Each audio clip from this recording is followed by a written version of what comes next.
En nombre del Padre, del Hijo y del Espíritu Santo. Amén. Ave María Purísima, sin pecado concebida. Espíritu Santo, fuente de toda luz, ilumínanos. Oh Señor Dios de los ejércitos, restáuranos. Haz resplandecer tu rostro sobre nosotros y seremos salvos. Muy queridos hermanos, vamos a dar lectura al último comunicado que hubo de Monseñor Carlo María Viganò, titulado Habemos Papam, notas sobre el último ensayo del profesor Massimo Biglione. Habemos Papam. El reciente ensayo del profesor Massimo Biglione plantea una cuestión que hace solo 11 años era impensable e inimaginable para el católico medio y quizá incluso para un canonista, ya que los errores y desviaciones del Vaticano II no se habían revelado aún en su evidencia perturbadora, viniendo a ser afirmados de manera indirecta por quien, en cambio, debería haberlos condenado. Piénsese en Amoris Laetitia, la medida por la que se cambió la doctrina sobre la pena capital, o en la última y escandalosa declaración Fiducia Supplicans, impugnada por conferencias episcopales enteras. Con esto quiero decir que el reciente despertar de muchos católicos, entre los que no puedo dejar de contarme, en el camino de retorno a la tradición de los últimos años, permite comprender incluso intuitivamente a través del Sensus Fidei que nunca podríamos haber visto una basílica romana profanada por una misa simulada por un falso obispo anglicano sin el abrazo de Montini con el no menos herético patriarca Atenágoras, o sin los encuentros de Asís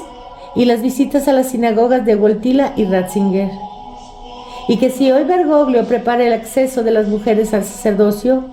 ello se debe a la manipulación del orden sagrado iniciada por Pablo VI con la temeraria supresión de las órdenes menores y del subdiaconado, de nuevo en clave ecuménica protestante. Lo que en mi opinión constituye el mérito indiscutible de esta obra del profesor Biglione no es solo que haya sido capaz de enumerar sucinta y claramente las diversas tesis sobre la respuesta católica a la manifiesta herejía del pontífice y al asunto de la renuncia de Benedicto XVI, sino también y sobre todo que haya planteado por fin la pregunta crucial: ¿tenemos papa? Porque es esta pregunta, precisamente en sus terribles implicaciones, la que hasta ahora nadie se había atrevido a plantear al gran público, limitándose a especulaciones académicas o a realidades eclesiales marginales. Esta es la pregunta que el autor plantea con valentía en un ensayo cuya lectura detenida no puedo sino recomendar. Este es un libro que hará discutir porque hace comprensible un debate hasta ahora confinado a las disquisiciones académicas de unos pocos críticos del actual pontificado o divulgado por personalidades que han instrumentalizado y polarizado el enfrentamiento para ganar visibilidad. El mérito de Biglione es haber reconducido la cuestión por los carriles de un sano realismo, sine irat et studio, y haberla hecho comprensible analizando las distintas posturas ya no sobre la mera hipótesis de un papa hereje, sino sobre la dolorosa evidencia de la herejía de Jorge Mario Bergoglio y las respuestas esgrimidas hasta ahora. El autor no se limita a una simple enumeración de las tesis,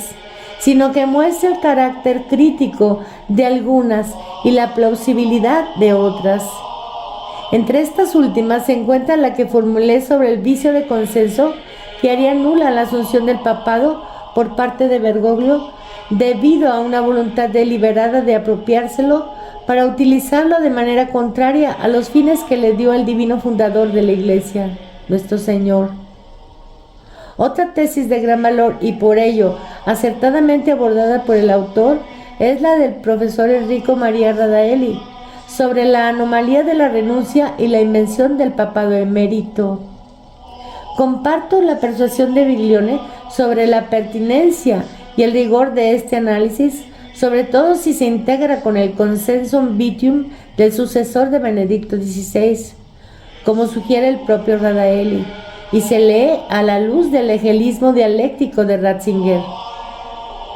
El profesor Biglione no pretende dar respuestas definitivas, sino ante todo garantizar que la cuestión sea abordada y discutida, porque solo desde una honesta toma de conciencia del problema Bergoglio se puede profundizar la doctrina sobre el papado en aquellos aspectos que los doctores de la Iglesia y los canonistas del pasado concebían como remotas eventualidades, mientras que para los católicos rehenes de la Iglesia sinodal se han mostrado como reales. En la lista de tesis sobre la vacante de la sede apostólica no podían faltar las elucubraciones fantacanónicas sobre el códice Ratzinger de Andreas Ionchi y de sus seguidores. Al lector no se le escapará la inconsistencia de la teoría fantasma de la sede impedida, que constituye una premisa falsa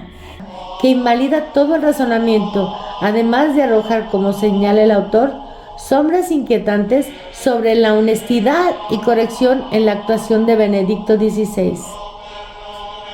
Creer que podría haber lanzado mensajes crípticos dirigidos a un pequeño círculo de iniciados, basando esta convicción en hechos totalmente discutibles y circunstanciales. Convicción elevada a prueba incontrovertible y obsesivamente impuesta como verdad dogmática. Relega las especulaciones de Ionchi y compañía al género fantástico tomado de Dan Brown. Ciertamente, el pontificado de Jorge Mario Bergoglio es un caso único en toda la historia bimilenaria de la Iglesia. Pero este único es el fruto envenenado de una mala planta, cuyas raíces ideológicas se encuentran en el neomodernismo del Vaticano II, que logró combinar la devolución de la autoridad sagrada del Romano Pontífice a órganos asamblearios democráticos con la progresiva transformación del Papa en un tirano divinis legibus solutus. En efecto, si una institución separa el ejercicio del poder de la necesaria subordinación a la autoridad de Cristo Rey y Pontífice, que es su supremo garante, pierde toda legitimidad y solo puede convertirse, como ya ha ocurrido en el ámbito civil, en la expresión de lobbies e intereses sin freno alguno. La paradoja y la astucia luciferina de este golpe de estado eclesiástico ha consistido en mantener las apariencias del papado con el único fin de poder exigir obediencia a quienes aún creen que quien se sienta en el trono de Pedro es el vicario de Cristo elegido por el Espíritu Santo, mientras que en realidad es un mercenario que abusa de la confianza y el respeto de los fieles para dispersarlos. El mismo fenómeno tiene lugar en los gobiernos temporales, donde los gobernantes reclaman un poder ilimitado hasta el exterminio sobre sus ciudadanos, bajo la ilusión de que quienes los representan en los parlamentos tienen como meta el bien común. Y no es casualidad que esta dictadura democrática solo haya sido posible después de despojar a nuestro Señor de su señorío sobre las naciones. Lo que todavía permite esperar un despertar de las conciencias es que las reacciones de laicos, sacerdotes, obispos e incluso de una parte del mundo laico ante la vexata quaestio no son de escándalo o asombro, sino de total toma de conciencia del problema Bergoglio. El profesor Biglione constata también la contradicción de quienes, por un lado, conocen y denuncian las desviaciones del jesuita argentino, pero por otro, no consideran que ello tenga ninguna consecuencia sobre su reconocimiento como papa. Es de esperar que la ampliación de la audiencia de católicos informados sobre el tema permita clarificar las posiciones más incoherentes de defensa del cargo a priorística que corre el riesgo de rozar la complicidad abierta. Lo que sí es práctica y unánimemente reconocido por los católicos es la anomalía del actual papado. Una anomalía que entusiasma a los progresistas y que conservadores y tradicionalistas consideran inaudita y escandalosa, pero de la que todos somos conscientes, desde el profesor del Ateneo Romano hasta el simple bautizado. Las respuestas a esta anomalía representan un intento de encontrar una solución a la crisis que atravesamos, que es única y que, me gustaría reiterar, no puede juzgarse según los parámetros ordinarios de un sistema jurídico diseñado para condiciones de relativa normalidad. De hecho, nos enfrentamos a una traición que no solo implica a determinados sectores de la institución, sino a todos sus órganos, empezando por la cúpula. Una traición que comenzó hace 60 años, con la abdicación de la jerarquía de su deber de predicar el Evangelio de Cristo contra el antievangelio del mundo. Una traición llevada a cabo con la destrucción de la misa y la liturgia, precisamente porque los subversivos conocen bien el poder pedagógico de los ritos y los gestos en la transmisión de la fe. Y así como en las escuelas adoctrinan la ideología woke en la cultura de cancelación, en las iglesias se ha adoctrinado a generaciones enteras en el ecumenismo, el desprecio de su pasado y la aceptación de instancias incompatibles con el magisterio católico. Y todo ello escandalosamente con la ratificación de la autoridad, es más, bajo su presión deliberada, tanto en el ámbito civil como en el eclesial. La pregunta que debemos hacernos, por tanto, no es solo ¿tenemos papa?, sino ¿cómo fue posible asistir en silencio a la infiltración sistemática en la iglesia de herejes y corruptos, cuyas ideas y cuyas intenciones eran ampliamente conocidas?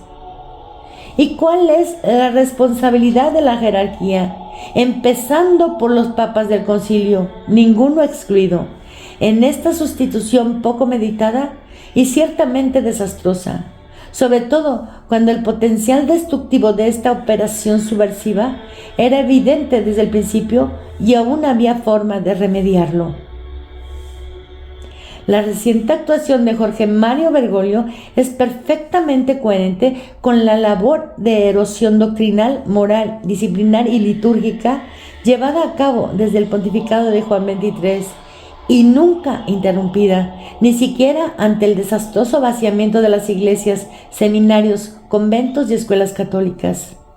En efecto, se podría pensar que el hecho de no intervenir ante este fracaso patentado es una confirmación de la premeditación y la malicia por parte de aquellos que nunca han tenido la humildad de cuestionar sus falaces certezas. También aquí el paralelismo con el estado profundo es evidente,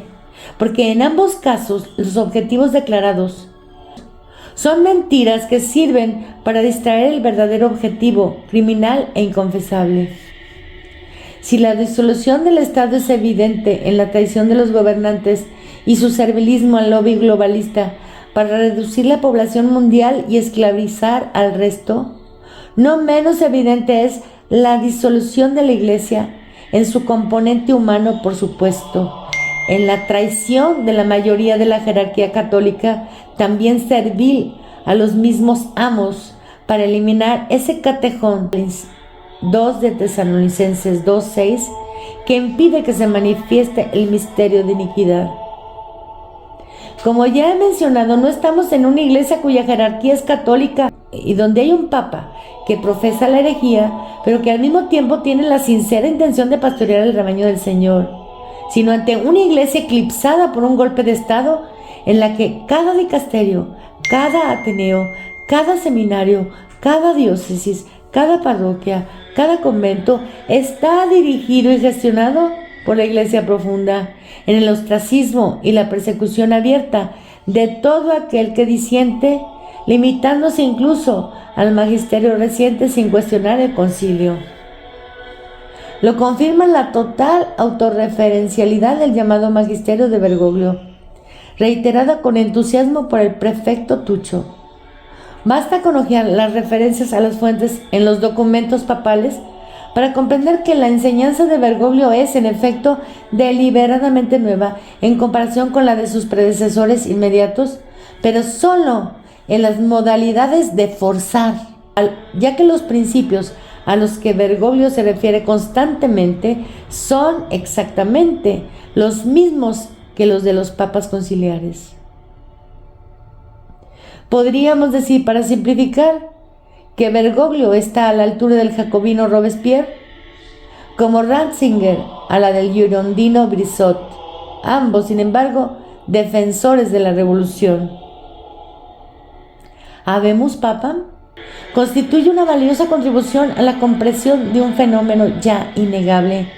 concebido no como un estéril esfuerzo académico, sino por amor a la Iglesia y al papado, hoy humillados y desacreditados por una jerarquía esclava del mundo, despreocupada de la pérdida de tantas almas por las que el Señor derramó su sangre. Que sea, pues, el mismo amor a la Iglesia y al papado el que guíe nuestra lectura. Arzobispo Carlo María Viganò, 5 de febrero de 2024. Santa Ágata, Virgen y Mártir.